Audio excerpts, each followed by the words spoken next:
The judge's gavel came down like a thunderbolt, and in that moment, Sarah Martinez watched her entire world collapse. Her ex-husband smirked from across the courtroom as the words, "primary custody awarded to the father," echoed through the sterile chambers.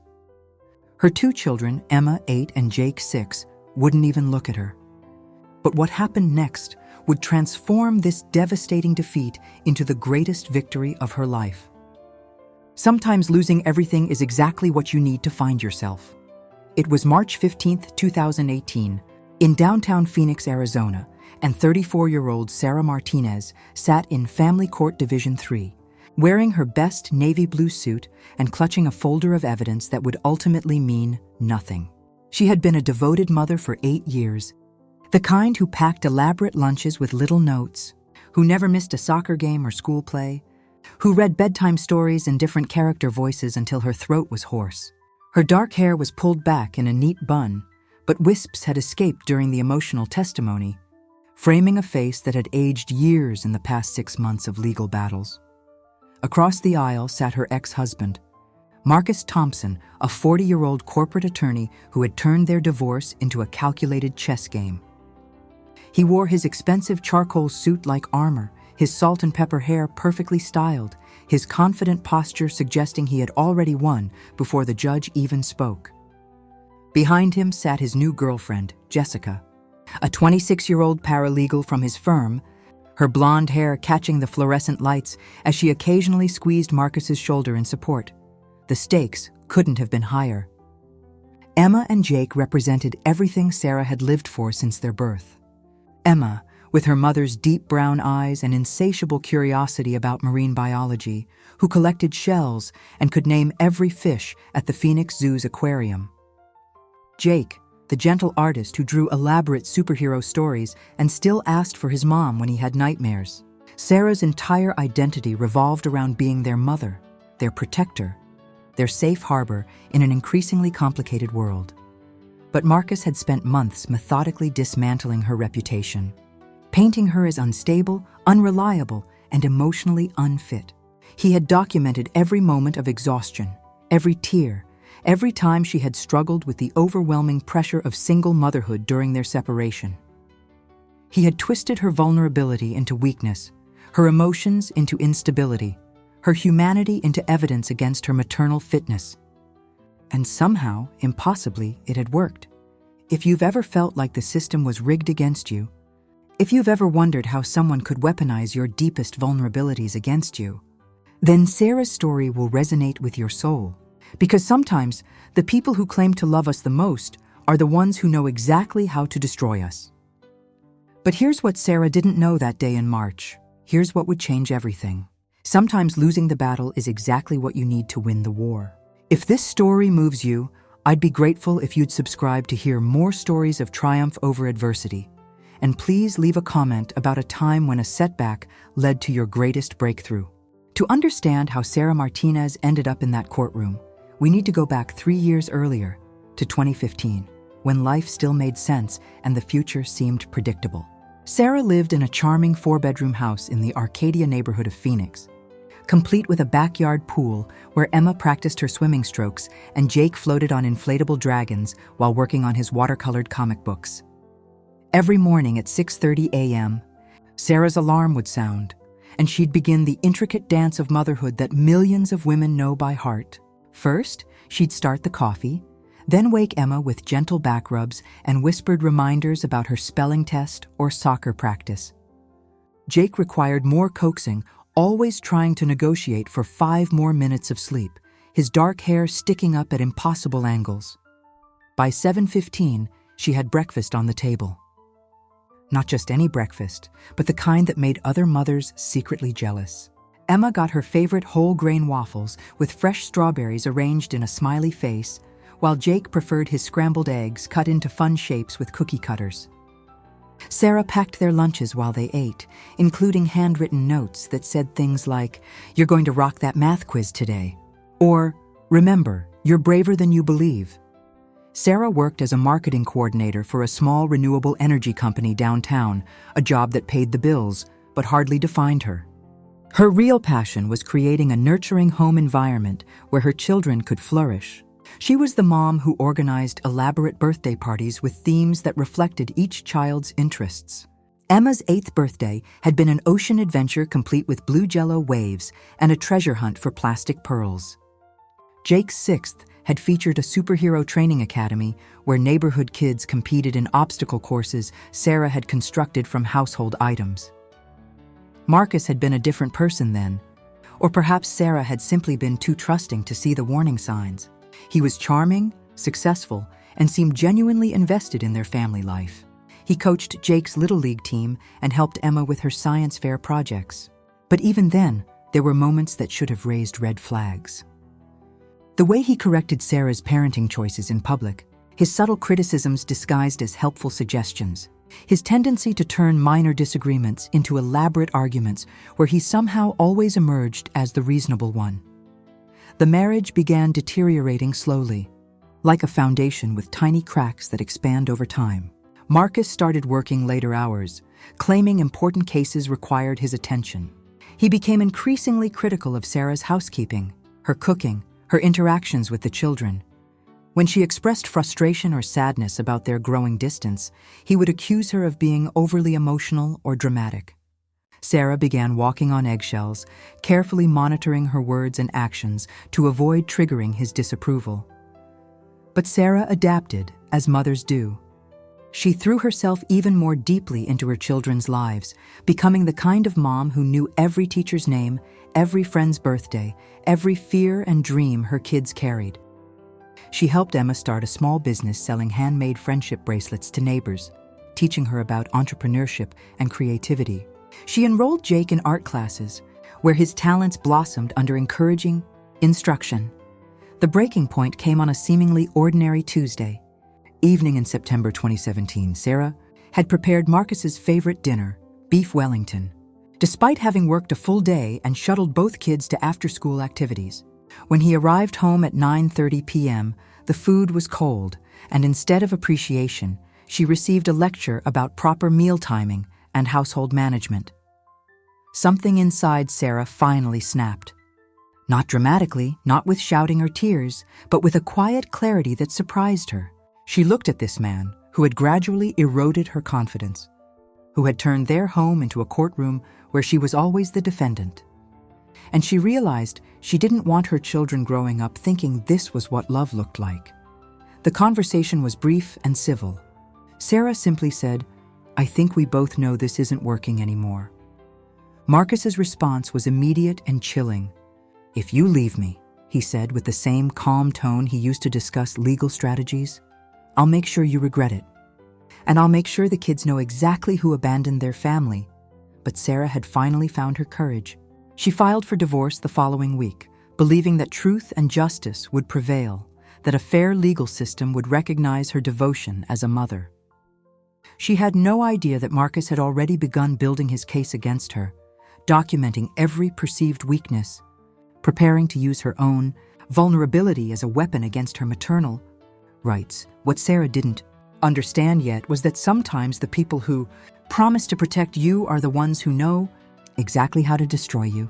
But she was about to learn that destruction and transformation often look identical from the outside. The first sign that Marcus wasn't going to play fair came just 2 weeks after Sarah filed for divorce papers.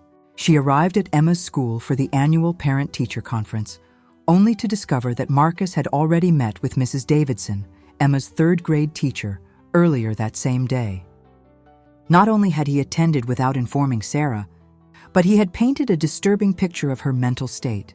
Mrs. Davidson, a kind woman in her 50s who had always been supportive of Sarah, now looked at her with obvious concern. "Sarah," she said gently, "Mr. Thompson mentioned that you've been having some emotional difficulties. He's worried about how the stress might be affecting Emma's stability at home." Sarah felt the blood drain from her face. "What did he tell you exactly?" The teacher's discomfort was obvious as she explained that Marcus had described Sarah as increasingly erratic, prone to emotional outbursts, and struggling to maintain basic household routines. He had painted himself as the stable parent, trying to hold the family together while Sarah fell apart. None of it was true, but it was presented with such conviction, such seeming concern for the children's welfare, that Mrs. Davidson had taken notes. This became Marcus's pattern over the following months. He systematically visited coaches, teachers, neighbors, and even Sarah's own family members, always expressing concern about Sarah's mental health. He never made direct accusations, but rather spoke in worried tones about her emotional fragility and his fear that the divorce was causing her to become unstable. Sarah tried to defend herself, but quickly learned that defending against vague accusations of instability only made her look more unstable. When she tried to explain to Emma's soccer coach that Marcus was lying, her emotional response was seen as proof of the very instability Marcus had described. It was a perfect trap, engineered by someone who understood exactly how the system worked and how to manipulate it. But Marcus's most devastating strategy was yet to come.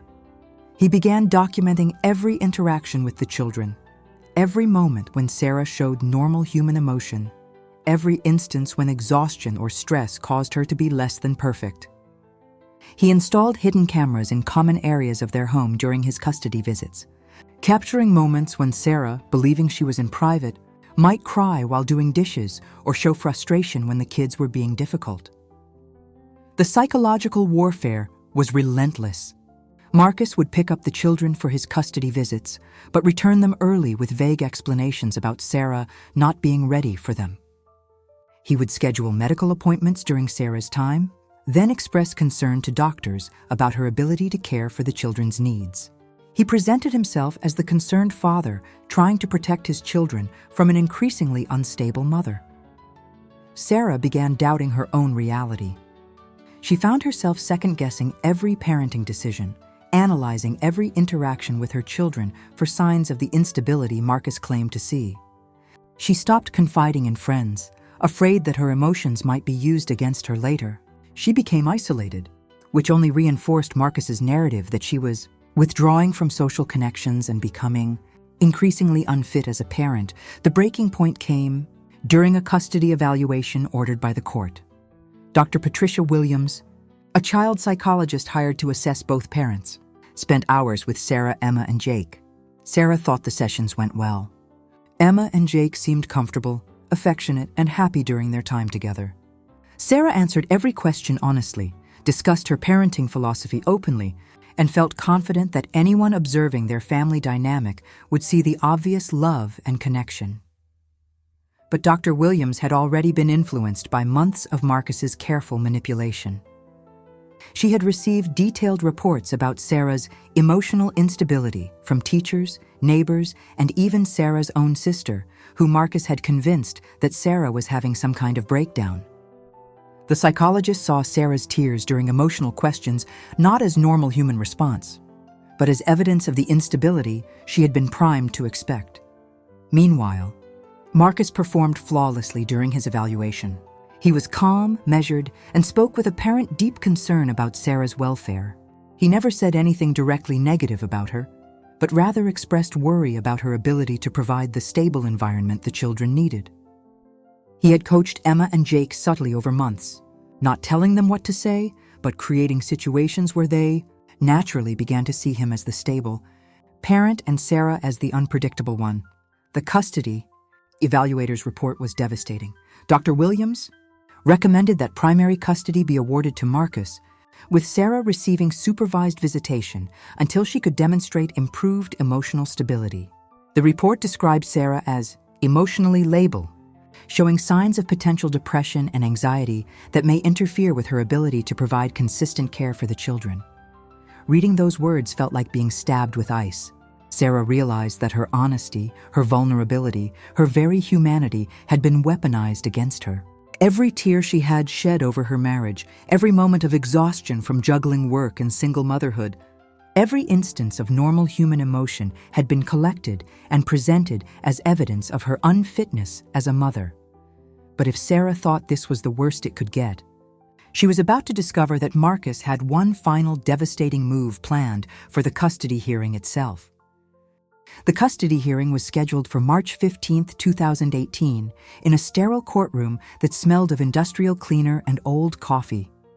Sarah arrived that morning having barely slept for weeks, her stomach churning with a mixture of anxiety and desperate hope. She had spent every penny of her savings on legal representation, hiring attorney Linda Chen, a respected family law specialist who had seemed confident they could present a compelling case for Sarah's maternal fitness. Judge Patricia Morrison presided over Family Court Division 3, a stern woman in her early 60s with silver hair and wire-rimmed glasses who had a reputation for being fair but no nonsense. Sarah had researched every case Judge Morrison had decided, looking for patterns, for hope, for any indication of how she might rule. The research showed a judge who valued stability and evidence over emotion, which Sarah had thought would work in her favor. Marcus arrived with his legal team looking like he was heading to a board meeting rather than fighting for custody of his children. His attorney, David Richardson, was a shark in an expensive suit, known throughout Phoenix for his ability to win impossible cases through meticulous preparation and ruthless cross-examination. Richardson had a reputation for finding weaknesses in opposing parties and exploiting them with surgical precision. But Marcus's most devastating weapon wasn't his lawyer or his carefully constructed narrative. It was Emma and Jake themselves, now 9 and 7 years old, who had been so thoroughly manipulated over 18 months that they genuinely believed their mother was the unstable parent who had abandoned their family. Sarah's attorney presented what seemed like a strong case. She had documented Sarah's years of devoted motherhood, her perfect attendance at school events, her careful attention to the children's needs and development. Linda Chen called character witnesses who testified about Sarah's dedication, her creativity as a mother, her deep love for Emma and Jake. But Richardson systematically destroyed every piece of evidence. Sarah's devotion became obsessive helicopter parenting. Her emotional responses to losing her children became proof of instability. Her tears in court became evidence that she couldn't handle stress appropriately. Even her love letters to the children, written during separation, were presented as evidence of emotional manipulation and inappropriate boundary crossing. Then came the moment that shattered Sarah's heart completely. Richardson called Emma and Jake to testify.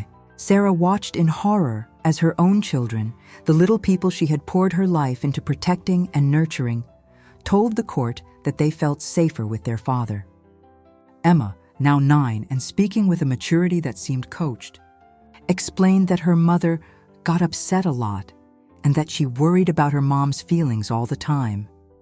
Jake, barely 7 and clearly uncomfortable, whispered when asked directly about where he wanted to live.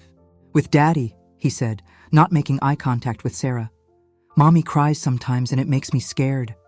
Sarah felt something inside her chest crack and shatter. These were her babies, her whole world, and they had been turned against her so skillfully that they genuinely believed she was the threat to their stability. Marcus had convinced them that her love was weakness, that her emotions were dangerous, that her tears were something to fear rather than a natural response to losing them. The final blow came when Dr. Williams took the stand and recommended supervised visitation only. She testified that Sarah showed signs of emotional dysregulation and potential underlying mental health, issues that could impact her parenting capacity. She recommended that Sarah complete a psychological evaluation and parenting classes before unsupervised visitation could be considered. Judge Morrison's decision was swift and devastating. Primary custody awarded to Marcus Thompson. Sarah Martinez granted supervised visitation every other weekend, pending completion of court-ordered psychological evaluation and parenting classes. The children would live primarily with their father, with Sarah becoming a weekend visitor in their lives. Sarah sat frozen as the gavel came down, watching Marcus shake hands with his attorney while Emma and Jake were ushered out by a court officer. She had lost her children not through abuse or neglect, but through a masterfully orchestrated character assassination that had turned her greatest strength, her deep love for her children, into evidence against her. That night, Sarah sat in her empty house in Arcadia, surrounded by Emma's art projects still hanging on the refrigerator and Jake's superhero drawings taped to his bedroom walls. The silence was deafening. For the first time in over a decade, she had nowhere to be in the morning. No lunches to pack, no bedtime stories to read, no little voices calling for her. She walked through rooms that still smelled like her children's shampoo and held their favorite stuffed animals, trying to process the magnitude of what had just happened. The woman who had defined herself entirely through motherhood had lost her children to a man who had weaponized the very legal system meant to protect families. But in that moment of complete devastation, something unexpected began to emerge. For the first time in years, Sarah was forced to confront a question she had been avoiding. Who was she beyond being Emma and Jake's mother? What did Sarah Martinez want from life when she wasn't pouring every ounce of energy into caring for other people? The answer terrified her, because for the first time in her adult life, she had no idea.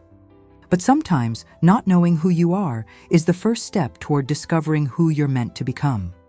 The first 3 months after losing custody were the darkest period of Sarah's life. She would wake up at 6:30 a.m. out of habit, then remember she had no children to get ready for school, no lunches to pack, no morning hugs to dispense. The supervised visits every other weekend were torture, conducted in a sterile room at the Family Services Center with a social worker taking notes on every interaction. Emma and Jake were polite but distant during these visits. Like she was an aunt, they barely knew, rather than the mother who had raised them. They would answer her questions with one-word responses and seemed eager to return to their father when the 2-hour sessions ended.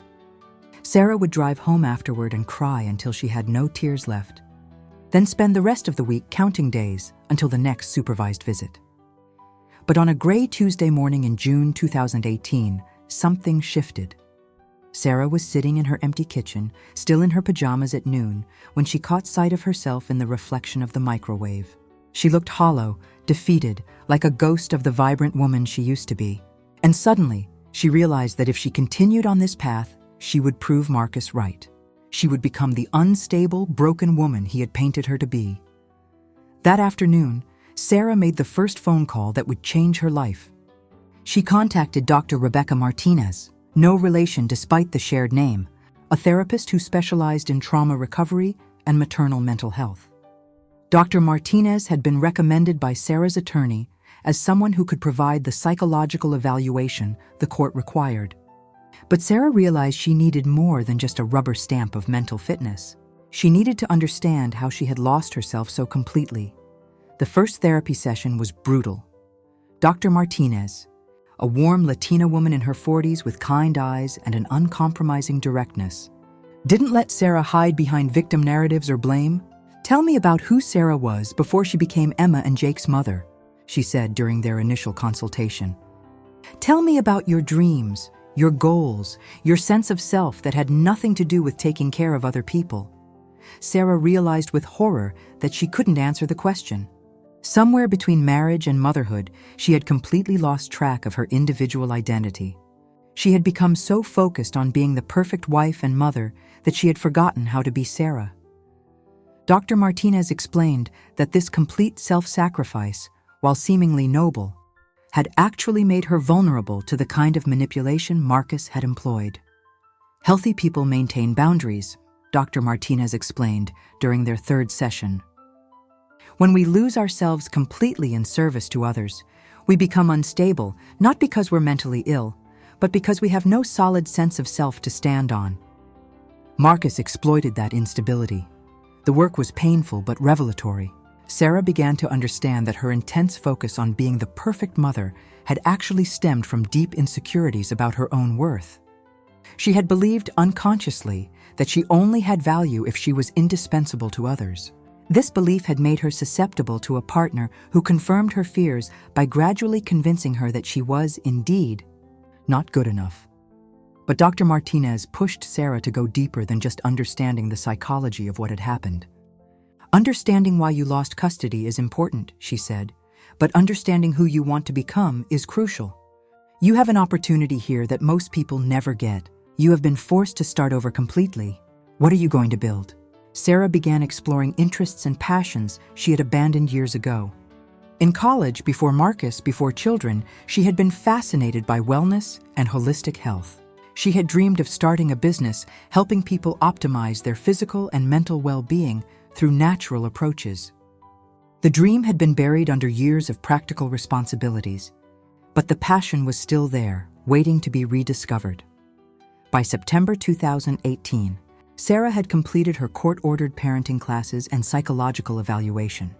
Dr. Williams, the custody evaluator, was surprised by the transformation she observed. Sarah was calmer, more self-possessed, and had developed what psychologists call differentiation, the ability to maintain her sense of self while still caring deeply for others. But more importantly, Sarah had begun to see her forced separation from her children not as pure punishment, but as an unexpected gift. She was learning to be a whole person rather than just a function in other people's lives. She was developing the emotional stability that comes not from controlling outcomes, but from having a solid sense of self that can't be shaken by external circumstances. The supervised visits gradually became unsupervised day visits, then overnight visits. Emma and Jake began to notice changes in their mother. She was less anxious, less eager to please, more genuinely happy. Instead of hovering over them constantly, she engaged with them from a place of confident love rather than desperate need for their approval. During one visit in November 2018, Emma, now 10, made an observation that broke Sarah's heart and filled it simultaneously. "Mom," she said while they were making cookies together, "you seem different, like happier but also sadder. Does that make sense?" Sarah realized that Emma was seeing her mother as a complete person for the first time. Someone with her own internal emotional life, rather than just a caregiver whose emotions revolved entirely around her children's needs. It was exactly the kind of modeling Sarah wished she had received as a child, and exactly what she hoped to give her children now. But Sarah's transformation was just beginning. What started as court-ordered, therapy was evolving into something much more profound, the construction of a completely new identity, built on solid foundations, rather than the shifting sand of other people's approval. By January 2019, Sarah had regained partial custody, alternate weekends, and one evening per week. But more importantly, she had discovered something that would change not only her life, but the lives of thousands of other women. During her therapy sessions with Dr. Martinez, Sarah had developed a deep understanding of the psychology behind her experience. And she realized she wasn't alone. The family court system was filled with women who had lost themselves so completely in service to their families that they became vulnerable to manipulation by partners who understood how to exploit that selflessness. Sarah began attending support groups for women going through similar custody battles, and she noticed a pattern. These weren't unstable women, as they had been labeled. They were women who had given so much of themselves to others that they had forgotten how to advocate for their own needs. Dr. Martinez encouraged Sarah to consider turning her hard-won insights into something that could help others. "You've learned something invaluable," she told Sarah during a session in February. "You've learned how to rebuild yourself from the ground up. That's a skill that could benefit countless women who are facing similar situations." Sarah began slowly, starting a blog called Reclaiming You, where she wrote about her experience and the lessons she had learned. Her first post, titled "How I Lost My Children by Trying Too Hard to Be Perfect," went viral within weeks, shared by thousands of women who recognized their own stories in Sarah's words. The response was overwhelming. Sarah received hundreds of emails from women in various stages of similar battles. Some still married but recognizing the warning signs, others in the middle of custody disputes, still others who had lost their children and were struggling to rebuild their lives. Each story was unique, but the underlying pattern was remarkably consistent.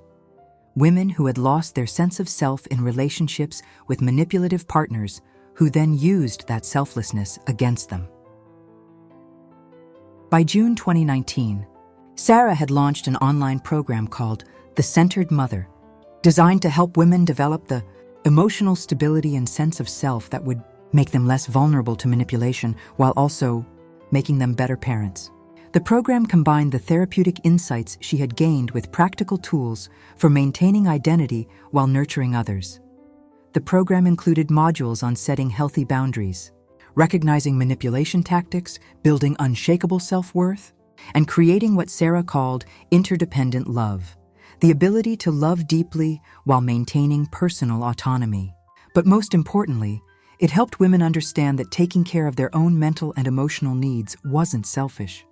It was essential for being able to care for others from a place of strength rather than desperation.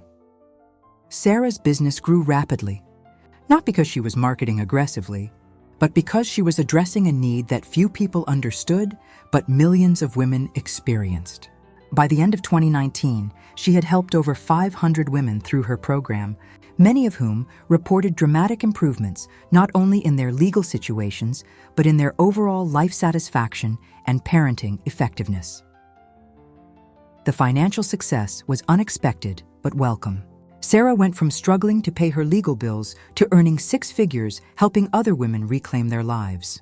She moved out of the house in Arcadia, which held too many painful memories, and into a beautiful townhome in central Phoenix that felt like a fresh start.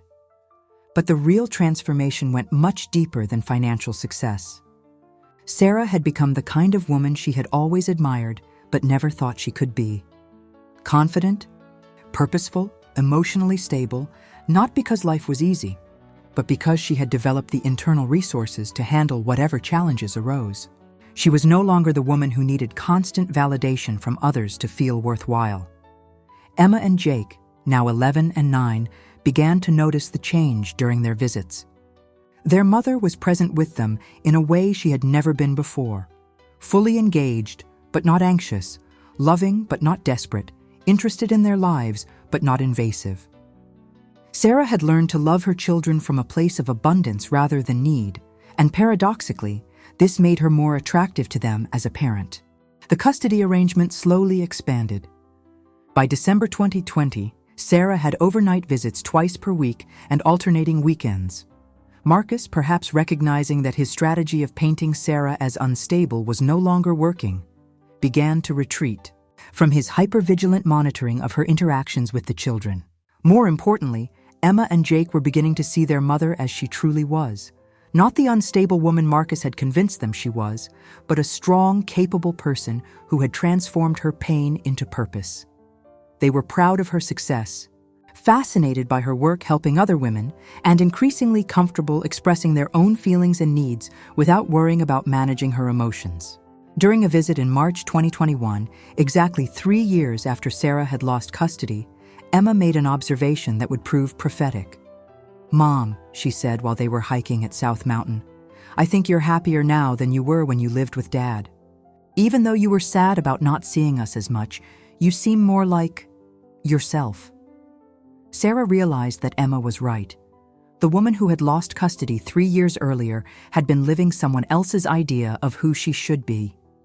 The woman she had become was living authentically, from her own center, in alignment with her own values and purposes. This version of herself was not only happier, but was also a much better mother. The kind of mother she had always wanted to be, but had been too insecure and desperate to become. But the most dramatic change was still to come. What Sarah didn't know was that Emma and Jake were approaching an age where they would have legal input into their living situation, and they were forming opinions about which parent truly provided the stable, nurturing environment they needed to thrive. The phone call came on a Thursday afternoon in September 2023. Sarah was in her home office, leading an online workshop for 200 women in her Centered Mother program, when her phone buzzed with a text from Emma, now 15 and in her sophomore year of high school. "Mom, can Jake and I talk to you after your workshop? It's important." Sarah's heart rate increased slightly, not with the old panic she would have felt 5 years earlier, but with the calm concern of someone who had learned to trust herself and her children. When she called them back an hour later, both Emma and Jake were waiting by the phone, clearly having planned this conversation together. "Mom," Emma began, her voice more mature than Sarah remembered, "Jake and I have been talking, and we want to live with you. Like, primarily. We want Dad to have visitation instead." Sarah felt the world shift, but this time in her favor.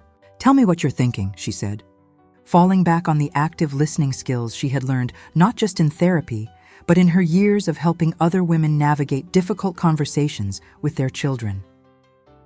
Jake, now 13 and no longer the little boy who had whispered his preference for his father in that courtroom 5 years ago, spoke with surprising clarity. "You're different, Mom. You're happier. But also you don't need us to take care of your feelings anymore. When we're with Dad, it's like we have to be perfect all the time. "With you, we can just be ourselves," Emma added, "and we see how you help other families. We're proud of what you do. We want to be part of that life." Over the following weeks, Sarah learned more about what life had been like for Emma and Jake during the years they had lived primarily with Marcus. The stability he had promised the court had been achieved through rigid control and emotional suppression. The children were expected to maintain perfect grades, perfect behavior, and perfect attitudes at all times. Any expression of normal childhood emotion was treated as a problem to be managed rather than a normal part of growing up. More damaging, Marcus had begun dating Jessica seriously, and she had moved into their home. Jessica, now 31 but still relating to the world like someone much younger, had no understanding of child development and treated Emma and Jake's normal teenage behavior as personal affronts. The house that was supposed to provide stability had become a place where the children felt constantly judged and rarely accepted for who they actually were. Meanwhile, Sarah's home had become a refuge where Emma and Jake could express their authentic thoughts and feelings without fear of judgment or retaliation. Sarah had learned to love her children for who they were rather than trying to mold them into who she thought they should be. This unconditional acceptance, combined with appropriate boundaries and expectations, created exactly the kind of environment teenagers needed to develop into healthy adults. The legal process to modify custody was surprisingly smooth this time. Emma and Jake, now old enough to have their preferences legally recognized, spoke clearly about their desire to live primarily with their mother. Dr. Williams, the same custody evaluator who had recommended against Sarah 5 years earlier, conducted new interviews and was amazed by the transformation she observed. "Mrs. Martinez," she wrote in her updated report, "has developed into an exemplary parent who combines emotional warmth with appropriate structure. Her children feel safe to express their authentic selves while also understanding clear expectations for behavior and responsibility. This represents ideal conditions for adolescent development." Judge Morrison, still presiding over Family Court Division 3, awarded primary custody to Sarah in December 2023. The hearing took less than 30 minutes, and Marcus, perhaps recognizing that fighting would only damage his relationship with his children further, agreed to the modification without contest. On January 15, 2024, Emma and Jake moved their belongings into Sarah's townhome, which she had expanded to include separate spaces for each of them to express their growing independence. Emma, now passionate about environmental science, had filled her room with plants and research about marine conservation. Jake, whose artistic talents had blossomed, had converted his space into a studio where he worked on graphic novels and digital art. But the most profound change was in the family dynamic itself. Sarah had learned to be present with her children without being intrusive, supportive without being controlling, involved without being overwhelming. Emma and Jake felt secure enough in their mother's love to take age-appropriate risks, make their own mistakes, and grow into their authentic selves. During a family dinner in March 2024, exactly 6 years after Sarah had lost custody, Emma made an observation that crystallized everything Sarah had learned. "You know what's funny, Mom? When we were little, you loved us so much that it felt overwhelming. Now you love us even more, but it feels freeing. Does that make sense?" Sarah realized that Emma had perfectly articulated the difference between love that comes from need and love that comes from abundance. The desperate love she had felt 6 years ago had been real, but had been contaminated by her own insecurity and need for validation. The love she felt now was cleaner, more generous, more empowering for everyone involved. Sarah's business had grown into a multi-million-dollar enterprise by 2024. The Centered Mother had evolved into a comprehensive platform offering online courses, coaching certification programs, annual conferences, and even a retreat center in Sedona where women could immerse themselves in the process of reclaiming their authentic selves while becoming better mothers. But more important than the financial success was the impact. Sarah had directly helped over 10,000 women through her programs, and many of them had gone on to help others.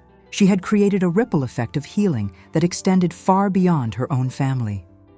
The ultimate vindication came when several family court judges began recommending Sarah's program to parents going through custody disputes. The very system that had once labeled her as unstable now recognized her as an expert in helping. Parents developed the emotional stability and self-awareness that created healthy family environments. As Sarah tucked Jake into bed on the night of his 14th birthday, he looked up at her with the clear eyes of a child who felt truly seen and valued. "Mom," he said, "I'm glad you became who you really are. I think we're all happier now." Sarah realized that losing her children had been the greatest gift of her life because it had forced her to become the person she was always meant to be. Sometimes the worst thing that happens to you is actually the universe's way of redirecting you toward your highest purpose. She had gained back her children, but more importantly, she had gained back herself. This story teaches us that our greatest defeats often contain the seeds of our greatest victories.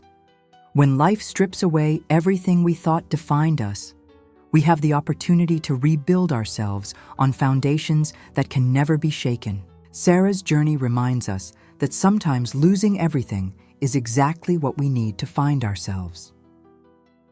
The first lesson Sarah's story teaches is that authentic strength comes from within, not from our roles or relationships. For years, Sarah derived her sense of worth entirely from being needed by others. This made her vulnerable to manipulation because her identity was dependent on external validation. Only when she was forced to confront who she was beyond being a mother did she develop the unshakable sense of self that made her impossible to manipulate and, paradoxically, a better parent. The second lesson is that healthy love requires boundaries. Sarah's initial love for her children, while genuine, was contaminated by her own neediness and insecurity. She loved them desperately, which created pressure for them to manage her emotions rather than simply being children.